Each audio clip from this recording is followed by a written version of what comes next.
طاب لكم من النساء مثنى وثلاث ورباع.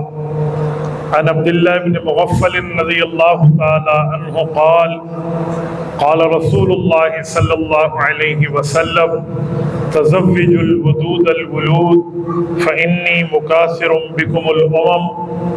اللهم صل على محمد وعلى آل محمد كما صليت على إبراهيم وعلى آل إبراهيم إنك حميد مجيد. اللهم بارك على محمد وعلى آل محمد كما باركت على إبراهيم وعلى آل إبراهيم إنك حميد مجيد. میرے معزز دوستو، اللہ جل شانہ ہمارے قاری محمد علی صاحب کی اس تقریب نکاح کو قبول فرمائے. میں اسی تقریب کے حوالے سے دو چار باتیں آپ کی خدمت میں عرض کرنے لگا ہوں. سب سے پہلی اور بنیادی بات یہ ہے کہ نکاح یہ عبادت کا نام ہے، اور اس نکاح کی وجہ سے یہ کائنات میں آج آپ کو نسل کا وجود نظر آ رہا ہے. یہ جو خونی رشتے ہیں اس کی بنیاد نکاح ہے. لیکن حیرانگی کی بات ہے کہ دو ان افراد کا تعلق جن کا آپس میں کوئی خونی رشتہ نہیں ہوتا، یعنی محرم کا، ان کے تعلق کی وجہ سے خونی رشتے آگے بن جاتے ہیں. یہ اللہ جل شانہ کی کائنات کو چلانے کی ایک اسکیم ہے. اللہ جل شانہ کی اسکیم میں آپ اور ہم شادی کر کے داخل ہو جاتے ہیں. یاد رکھیں، جس طرح بندہ کسی اسکیم میں آئے تو اس کے قواعد اور ضوابط کی پابندی کرنا لازم ہوتی ہے، ایسے ہی نکاح میں آنے کے بعد نکاح کے قواعد کی پابندی اسی لیے لازم ہے کہ یہ اللہ کی طرف سے کائنات کی بڑھوتری کی اسکیم میں ہم داخل ہو گئے. اور میرے دوستو، نکاح جو ہے وہ 6 چیزوں کا نام. شرعی طور پہ نکاح میں 7ویں چیز نہیں ہے. 2 فرض ہیں، 1 واجب ہے، 3 سنتیں. فرض کے بغیر نکاح سرے سے ہوتا ہی نہیں ہے. واجب کے بغیر نکاح ہو جاتا ہے لیکن اس کی ادائیگی پینڈنگ اور لازم رہتی ہے. سنتوں کے بغیر نکاح ہو جائے گا لیکن ثواب میں قدر کمی آ جائے گی. جو فرض ہیں، پہلا فرض ایجاب اور قبول، آفر ایکسپٹ، اس کے بغیر نکاح نہیں ہوتا.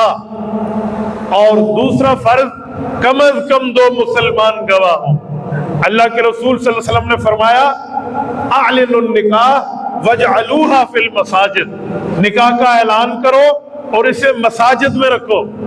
اعلان کے کم از کم افراد 2 ہیں، زیادہ جتنے ہوں بہت بہتر، کیونکہ نکاح اور گناہ میں یہی فرق ہے کہ گناہ میں کوئی گواہ نہیں ہوتا بطور انسانیت سوائے ان 2 منہ کالا کرنے والوں کے اپنے اوپر گواہ، اور نکاح کھلے عام ہوتا ہے، اس میں گواہ ہوتے ہیں. اور کم از کم یہ 2 مسلمان گواہ. ان دونوں کاموں کے بغیر نکاح نہیں ہوتا. یہ فرض ہے، لازم ہے، کمپلسری ہے، ضروری ہے. 1 واجب ہے. واجب کیا ہے؟ حق مہر کی ادائیگی، حق مہر کا مقرر کرنا اور ادا کرنا. حق مہر کتنی ہونی چاہیے؟ قرآن کریم نے بتایا ہے کہ حق مہر دینا لازم ہے. اللہ نے مقرر نہیں کیا، فگر نہیں دیا، نمبر نہیں دیا. اللہ فرماتے ہیں قد علمنا ما فرضنا علیہم فی ازواجہم، سورۃ نمبر 33، سورۃ احزاب پارہ نمبر 22. اللہ نے فرمایا حق مہر آپ کے اوپر دینا لازم ہے. ہمارے نبی پاک صلی اللہ علیہ وسلم اس کی تشریح فرماتے ہیں. مسند کی روایت حضرت جابر رضی اللہ عنہ فرماتے ہیں لا مہر لاقل من 10 دراہم، کہ پاک پیغمبر کا عمل یہ تھا کم از کم 10 درہم حق مہر رکھتے تھے. 10 درہم. کون سے 10 درہم؟ یہ دبئی کے نوٹ کے 10 درہم کی بات نہیں کر رہا. 10 درہم وہ چاندی والے، وہ چاندی والے 10 درہم جو 200 درہم ہوں تو 52.5 تولہ چاندی بنتا ہے، وہ 10 درہم. یہ کم از کم حق کے مہر ہے جو موجودہ روپے کے حساب سے 10,000 سے 100 200 روپے 400 روپے کم یا اتنا اس کے سم تھنگ جا کے بنتا ہے، اور یہ واجب ہے۔ اس واجب کا کیا مطلب؟ اگر کسی نے حق مہر مقرر کیا اور نہ دیا اور نکاح میں میاں بیوی کا رشتہ قائم رہا اور اس بندے کی وفات ہو گئی، تو جب جائیداد تقسیم ہوگی تو قرآن کہتے ہیں من بعد وصیت یوصی بہا او دین، پہلے حق مہر نکال کے بیوی کو دیں گے اور اس کے بعد اس کی میراث کو تقسیم کیا جائے گا۔ اس سے اندازہ لگائے کہ حق مہر کتنا ضروری ہے۔ آج کل لوگ سمجھتے ہیں صرف لکھنے کے لیے کاغذی کارروائی ہے، بھائی یہ کاغذی کارروائی نہیں ہے، ایمانی کارروائی ہے۔ اور 3 سنتیں ہیں نکاح میں۔ پہلی سنت ہے خطبہ نکاح پڑھنا، نکاح کا خطبہ پڑھنا، جس میں نکاح کے متعلق آیات ہو، حدیث کا ذکر ہو، میاں بیوی کے لیے دعا خیر کے الفاظ ہو، یہ خطبہ ہے۔ نبی علیہ الصلوۃ والسلام خطبہ نکاح پڑھا کرتے تھے۔ اور دوسری جو سنت ہے وہ سنت ہے چھوارے جو ہوتے ہیں، خشک کھجور۔ ہمارے نبی علیہ السلام بڑے پیار کے ساتھ، بڑے احترام کے ساتھ، بڑی سنجیدگی کے ساتھ چھواروں کو ہاتھ میں لیتے اور میاں کے اوپر بھی نثار کرتے اور لوگوں کے اوپر بھی نثار کرتے۔ یہ لفظ یاد رکھیں، ایک ہے چھوارے پھینکنا، ایک ہے چھوارے نثار کرنا، فرق ہے اس میں۔ پھینکنے کا معنی میں پکڑ کے وگاؤ تے اگلے دی اکھ وہندی، یہ شریعت نہیں ہے۔ نثار کا معنی ہے بڑے پیار سے اس طرح لوگوں کے اوپر ڈال دیں۔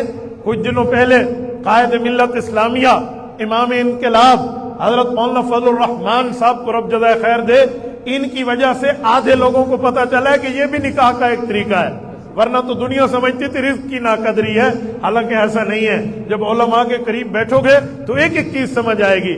جب لوگ اس وقت جمعے میں آئیں جس وقت مولوی صاحب خطبے کے بعد نماز کے لیے ٹھہرے، اس وقت یہ لوگ آئیں تو کیا دین کا پتہ ہوگا؟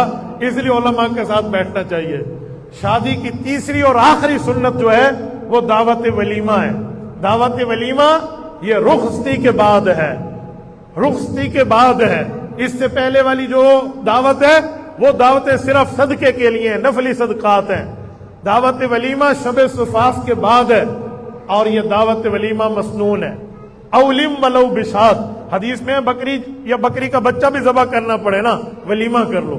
ولیمے کے لیے سب کو بلانا ضروری نہیں ہے، غریب کو بلانا ضروری ہے۔ ہمارے نبی علیہ السلام نے خیر الولیمہ اس ولیمے کو فرما کر دعا دی ہے جس میں غریب بلائے جائیں، چاہے امیر آئیں یا نہ آئیں، باقی فیملی ممبرز اپنی جگہ، لیکن غرباء کا آنا ضروری ہے جن کی وجہ سے خیر الولیمہ بن جائے گا۔ اور شر الولیمہ وہ ہے جہاں غریبوں کو روک دو، بھئی تیری انٹری پاس نہیں ہے، تو یہاں سے چلا جا، ایسا نہیں ہونا چاہیے۔ غرباء آ گئے ہیں تو ان کو بیٹھنے بھی دیا جائے، آنے بھی دیا جائے۔ اور میرے دوستو یہ 7 چیزیں ہیں، 2 3 6 چیزیں، 6 چیزیں یہ نکاح کی ترتیب ہے، 7ویں چیز نکاح میں نہیں ہے۔ آج کل مایوں ہے، ہمارے سرائکی والے کوئی آگا پیچھا بھی پتہ نہیں کیا ہے ان کی ترتیبوں میں، او رنا گچی والے چونیاں لہا کے جڑیاں کو ڈتی کرن تے جنے شو دے آپڑی پائی کھڑو تے کو سرو لنگیاں۔ یہ کوئی شریعت کی تعلیم نہیں ہے، کوئی دین کی تعلیم نہیں ہے، یہ رسم اور رواج ہیں، یہ مہندی کے چکر، کوئی معاملہ یہ نہیں ہے۔ گھر میں بیٹھ کے 100 مہندیاں لڑکی لگا لے، کس نے منع کیا ہے؟ اس کو بطور رسم نہیں کرنا چاہیے۔ اللہ آپ کو خوش رکھے۔ مجھے بڑی خوشی ہے کہ یہ وجعلوها فی المساجد بھی پورا ہے۔ مولوی عثمان چھوارے ہیں نا، شکر ہے، تو وہ چھوارے والی سنت بھی پوری ہے۔ حضرت قاری صاحب اللہ آپ سب کو جزائے خیرات عطا فرمائے، اللہ پاک اس نکاح کو قبول فرمائے۔ رب کریم ان کو اللہ جل شانہ محبت تکمیل والا اور سنت نبوی کی تکمیل والا نکاح فرمائے۔ جزاکم اللہ تعالی وآخر دعوانا ان الحمد للہ رب العالمین۔ عبد الرحمان صاحب کون ہے؟ اچھا آپ بھائی ہیں؟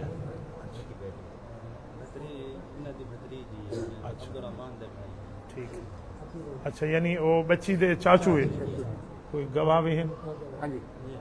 کون گواہ ہے؟ چلو وکیل ہے تو بات وکالت، ٹھیک، جزاک اللہ۔ اچھا توالا کیا نام ہے؟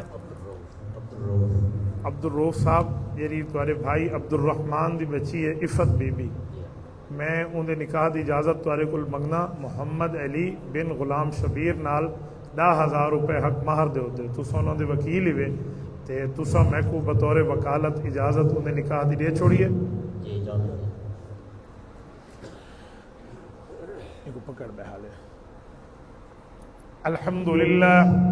الحمد لله نحمده ونستعينه ونستغفره ونعوذ بالله من شرور أنفسنا ومن سيئات أعمالنا من يهده الله فلا مضل له ومن يضلله فلا هادي له قال الله تبارك وتعالى فانكحوا ما طاب لكم من النساء مثنى وثلاث ورباع عن ابي هريره رضي الله تعالى عنه قال قال رسول الله صلى الله عليه وسلم تنكح المرأة لأربع لمالها لحسبها لجمالها لدينها فاظفر بذات الدين عن أم المؤمنين عائشة الصديقة رضي الله تعالى عنها قالت قال رسول الله صلى الله عليه وسلم إن أعظم النكاح بركة أيسره مؤولة عن ابن عباس رضي الله تعالى عنهما قال رسول الله صلى الله عليه وسلم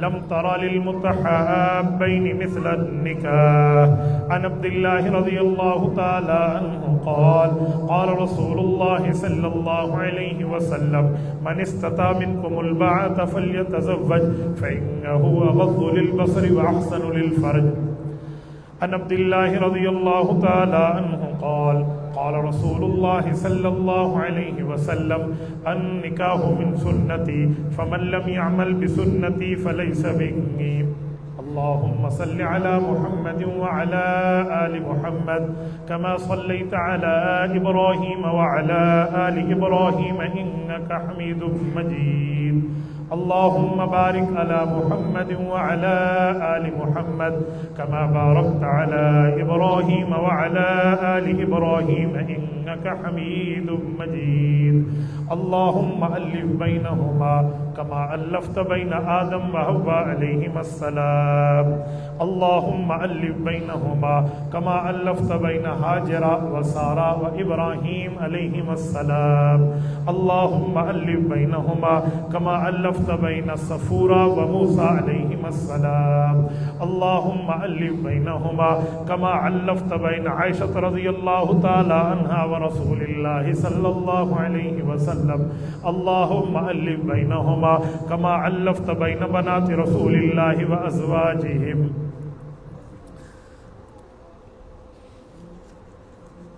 اشرف بچرا محمد علی بن غلام شبیر میں بچی دے عفت بی بی دے چاچو عبدالرؤوف صاحب بطور وکیل انہوں میں کو نکاح دی اجازت دیتی ہے اپنی بھتیجی عفت بنت عبد الرحمن دی تمہارے نال نکاح دے ہوتے 10,000 روپے حق مہر دے یہ تمام گواہاں دی موجودگی میں انہوں دی اجازت نال تمہارے نکاح دے چھوڑی عفت بی بی تو سب قبول کیتے اللہ جل شانو مبارک فرماوے انہاں نکاح قبول کیتے تو سب بطور وکیل قبول فرمائے جزاکم اللہ وکیل کو ہی قبول کرنا ہوتا ہے ٹھیک ہے نا جزاک اللہ خیر اللہ جل شانو اس نکاح کو قبول فرماوے آوے مولوی عثمان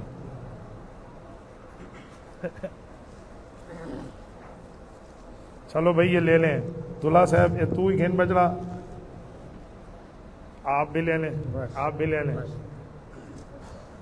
مولانا عمر صاحب مولانا قاری کفایت اللہ صاحب ایجاب قبول تو سان کراؤ آج اللہ تو خوش رکھے آئیں حضرت بس باقی پھر آپ خود تقسیم کر لیں ٹھیک ہے جزاک اللہ خیرہ